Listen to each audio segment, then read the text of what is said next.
Good afternoon, everyone, and thank you for joining us today as we have an open discussion with the Apollo team to learn more about the ApoL1 gene, what it is, and how we can use this information to better the patient experience and the kidney community as a whole. My name is Danae, and I'll be your moderator today for our conversation.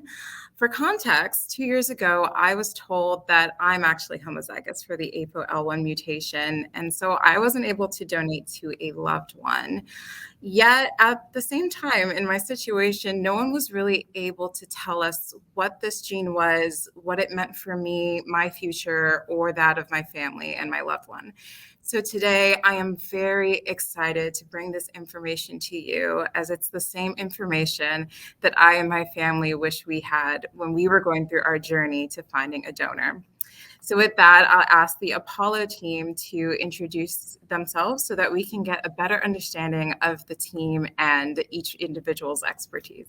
Hi, my name is Glenda Roberts, and I'm the Director of External Relations and Patient Engagement at the Kidney Research Institute and the Center for Dialysis Innovation at the University of Washington. But more importantly, I am a kidney transplant recipient and a member of the Community Advisory Council for the Apollo research team. Hello, I'm Marva Moxie Mims. I'm a pediatric nephrologist and chief of pediatric nephrology at Children's Hospital in Washington, D.C. And I am chair of the steering committee of the Apollo study. Hello, thank you for this invitation.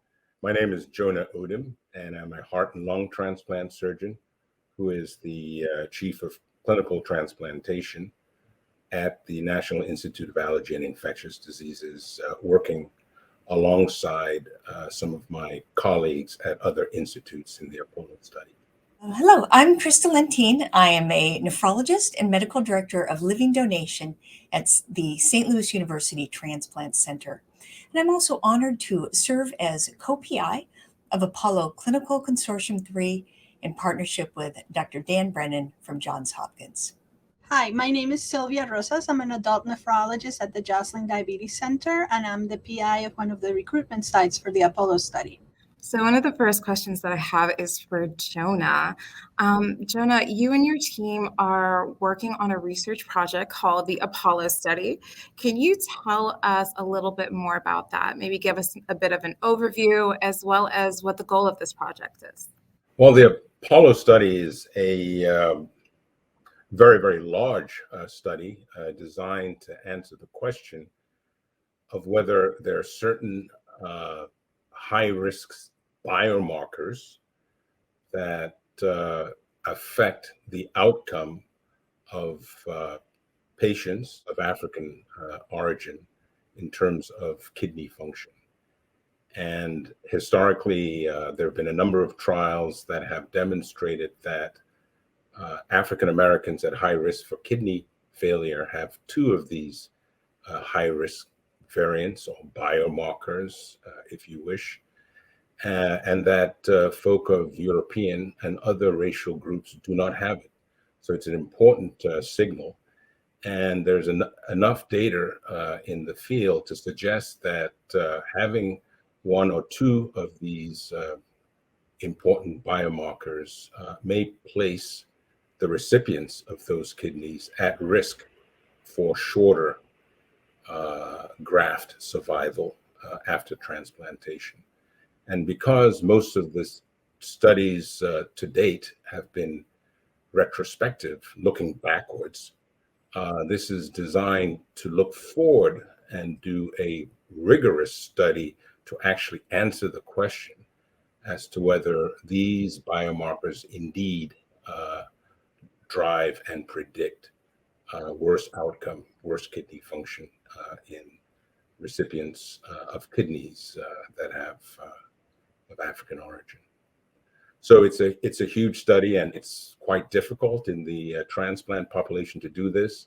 There are many, many different stakeholders, the donor hospitals that manage deceased donors that have brain death and are responsible for the procurement, and then there are transplant hospitals, then there are patients, and the oversight is broad, and trying to get all these elements to row in the same direction so that we can capture these markers in patients of African origin has been a huge task, but one that my colleagues have addressed very admirable, I think. Okay, so Marva, can you tell us a bit about what you would say makes Apollo unique? Thank you for that question today. Apollo is unique because of the number of players that are brought to the table to do this study. So it's not like other research studies that you may have heard about where it's the investigators and it's the participants. In this case, because we wanted to capture information about all of the transplants happening in the US, we had to partner with UNOS, the United Network for Organ Sharing, the AOPO, which is the organization, the overarching organization for the groups that procure organs, the HLA labs, the ones that do the tissue testing to look at matching. We also uniquely have a community advisory council that's made up of their family members that are interested and would be appropriate for giving us advice on the Apollo study. That's great. That's amazing. And also, another question that I have, why do you think that it's been historically quite difficult to reach communities of color, specifically to participate in clinical research? A lot of it, as you may know, and I'm sure that other speakers will address, has to do with past perceived mistreatment that has led to mistrust, quite frankly, of the medical community. And some of it is just perhaps we need to do a better job of explaining to people what's in it for them, for lack of a better term. Why is it important for them to participate in this? What knowledge are we going to gain that's going to be beneficial not only to them as individuals, but to their families and to the African American community as a whole? That's great. Jonah? Yeah, I think that's a very good answer. I think one has to understand that research is subsumed under the general healthcare system in the United States. And you have to have access to be able to participate. And so many communities of color, rural areas, low socioeconomic status folk sometimes don't even have the opportunity to participate. They don't even get on the waiting list. So you can't even participate in a transplant study if you're not referred to the waiting list. So it's a very complicated issue related to longstanding built-in structural issues that relate to access, equity. That's a really great point. And so a question that I have going off of that is how do we move forward in a way that allows for us to reconcile these issues when we do have such mistrust in the community? Do you have any thoughts on that? That's a very insightful question. It's obviously a very difficult question, a question that we in this country have tried for well over 200, 300, 400 years to try to solve. But I think it starts with education and communication within our own separate worlds to educate our colleagues, our peers, as well as to educate our patients and our research subjects. So I, as an MD PhD student, also have many questions, but I'll try to keep them very, very general. The first question I have is, when you mention patients of African descent, and we specifically talk about African Americans, are we also looking at people who are native to Africa, people that are Caribbean? I know that African American tends to be a phrase that we use generally to group people of color. And so I'm really interested to understand who should really be concerned about these biomarkers?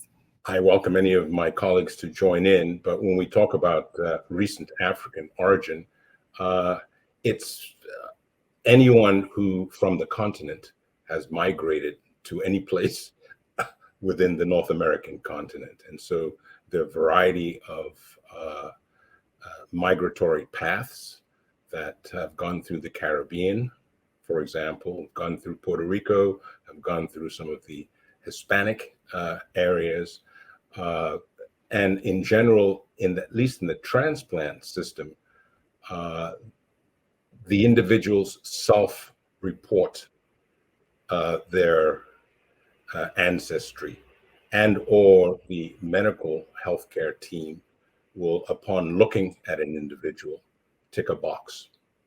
And so that's the extent to which the data that we have to discriminate who these individuals are. It's not really identified at the genetic or biological level.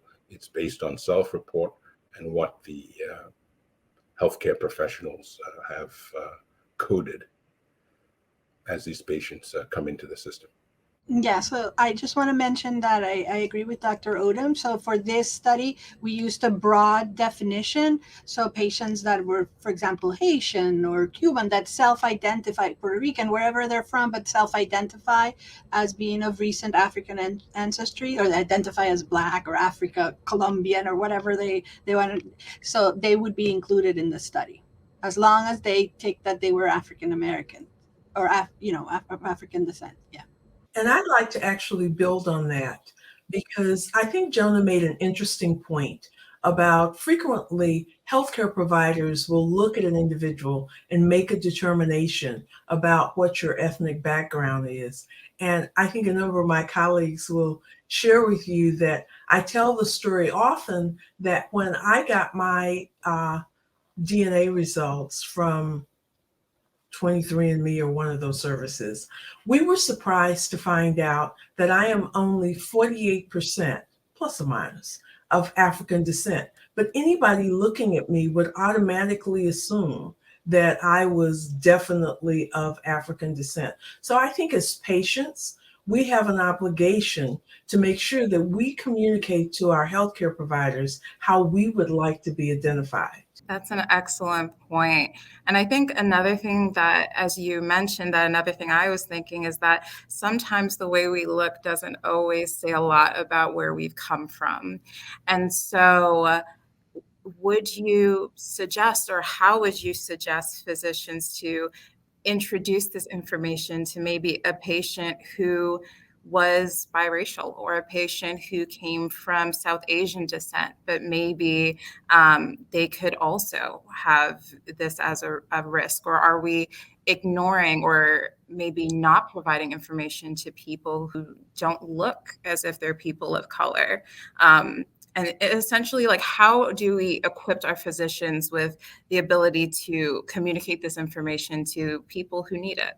So, Benet, one of the things that I think it's important to emphasize is that race is a social construct, and we have used it as a basis for all types of research. And the reason we need to have more people participate in the Apollo study is because we need to collect more biologically based information so that we can make smart decisions about, one, who has the APOL1 genes and are likely to be impacted by this, but also to give us information so that when we are looking at organs that are to be donated, we can make a biologically based judgment about which organs to keep or reject, rather than just using an arbitrary categorization of race. That's great. I really do think that that distinction between race and ethnicity is always something that's very important to note. And it's also very difficult of how to be able to use that in a way where you're respecting everyone's identity, but also making sure that you can really provide for them the information that they need in order to make the best medical care. And so another question that I have about the Apollo study, maybe on a more basic level, but what is the APOL1 gene? So, Danae, this is a very important question. ApoL1 is a gene that was discovered about, I want to say 10 years ago, that found that if you had two risk alleles, these were high risk alleles. So, if there were mutations or deletions in this one gene, and people that had two of these mutations. So you had to have two. You had to inherit one from your mom and one from your dad. And if you had two, you were more likely to develop certain kidney diseases. You were more likely to develop kidney disease if you had HIV. You were more likely to develop go into dialysis or need a transplant if you had some diseases called FSGS, or if you were a lupus patient and you had two of these risk alleles, you also ended up being at higher risk. So basically, we identified several diseases that if you had these two risk alleles, you were more likely to end up on dialysis or transplant. And it turns out that only people of African descent have this risk allele. So it's been tested in many populations. So even people, Asians, whites, etc., the likelihood that they have it is very low. And in fact, we know that when they have it, it's because they really have some background, however small it might be, of African descent. So that's why the ApoL1 gene is so important. But it turns out that many African Americans have this gene, but only one. Only 13% more or less of the African Americans in the US have the two risk alleles. And if I can continue on that a little bit, Danae, the reason that scientists think this evolved is that having a single copy of a renal risk variant actually turns out to be protective against African sleeping sickness. And it's only having the combination of two renal risk variants that relates to kidney problems. And it turns out that a single variant is present in about 30 to 40% of persons of African ancestry. Jonah, would you like to add to that? Yeah, I was just going to add that even though we simply have not seen this in other ethnic groups or racial groups, these high-risk variants, there will be an opportunity to see if there's any spillover in the recipients that are getting genotyped, because about half of them, of the recipients of these kidneys, which are coming from 100% self-identified folk of African origin, half of them will get genotyped. And so we'll know whether that half that are non-African, in fact, have one or two of this risk variants. Yeah, and I want to note, sort of add to what Glenda, we have looked at the Hispanic population, and if you look at those Hispanics that come from the mainland, very rarely they have it, 0.1%. But if those in the Caribbean, again, not as a high percentage, but about 1% of them have the two risk alleles. So it's present, but not as common. But it's probably because we're all a mix. Right. That's a really great point. Thank you so much for that. So I think the next question that I have for Sylvia is, how do you think that the results of the Apollo study can really impact future patient care? So right now we use a risk score called the Kidney Donor Profile Index. We call it KDPI for short, and we use that to evaluate organ offers from our deceased donors. And it's based on several factors, including age, history of diabetes, hypertension. And so the way it works is that the index estimates the relative risk of the transplant failing. And so the lower the number, the better it is. So if you have a number that is 15, it means a score of 15, it means that you would be expected to function longer than 85% of all the kidneys donated. And so that's how this score is used. And included in that score, because we know that kidneys that come from African American donors don't last as long, there is a certain percentage that is added, making the kidney, let's say, less favorable. And we think that maybe it's not really the African American background, but really having these two risk alleles that will really increase the risk. And that's important because right now we do discard a significant number of kidneys because we say, oh, this risk is too high, it's not worth it to transplant. And I think that if we identify that it's really the gene, then we can really appropriately score the kidneys and be able to transplant more patients. And Krista, I think this is also a really great segue, but why is Apollo important for the care of living donors? So we've heard a little bit about how, it's important that, this research is there so that we can understand the impact on recipients, but there's also concern for donors. So could you tell us more about that? Thank you, Danae. Living donation brings unique considerations to the practice of kidney transplantation. In the case of living donor transplant, there are two patients involved who must be considered.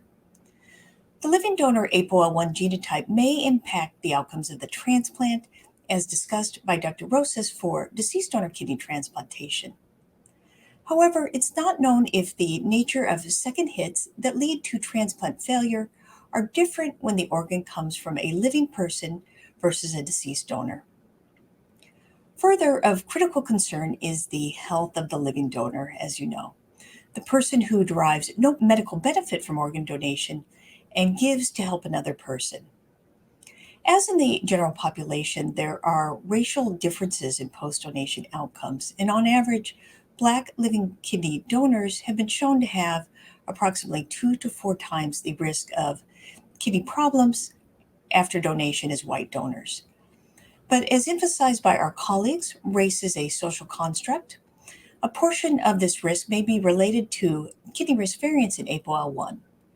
So we need to understand the biologic causes of outcomes to define risk as precisely as possible so that we can better evaluate and counsel living donor candidates and then engage in shared decision making. And going off of that, how are Apollo and related studies addressing APOL1 genotyping for living donors and living donor transplant recipients? So Apollo is enrolling living donors and their recipients. However, Apollo is observational, meaning that it observes practice as it occurs and does not direct practice.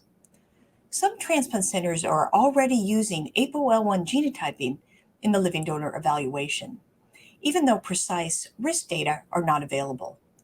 And this means that those with high-risk genotypes or 2 renal risk variants are more likely to be excluded from donation and thus from Apollo. So to overcome this issue for studies and generate much-needed, more precise risk information, we are conducting an ancillary study called LITO, or the Living Donor Extended Time Study. This study is enrolling individuals who donated approximately 15 years ago, before the availability of genotyping in practice, for home visits including APOL1 genotyping, surveys, and other measures. And using this pragmatic design, we can assess the relationship of donor APOL1 genotype with post-donation kidney function course, as well as the outcomes of the transplant recipient. And with more precise risk information, we hope to better understand when donation is safe versus which donor candidates are at high risk for kidney complications. Another important Apollo ancillary study led by the ethics team seeks to better understand the perspectives of living donor candidates and their families about genetic testing and its use in the context of the donor evaluation and transplantation. So collectively, this research will guide patient-centered use of APOL1 genotyping in the evaluation and counseling of living donor candidates and their families. My next question is for Glenda. How is the patient voice really able to shape the Apollo study? One of the things that's important about the Apollo study is that we have a community engagement committee. And the Community Engagement Committee has been very instrumental in guiding the Apollo study in terms of governing how organs are used in the study.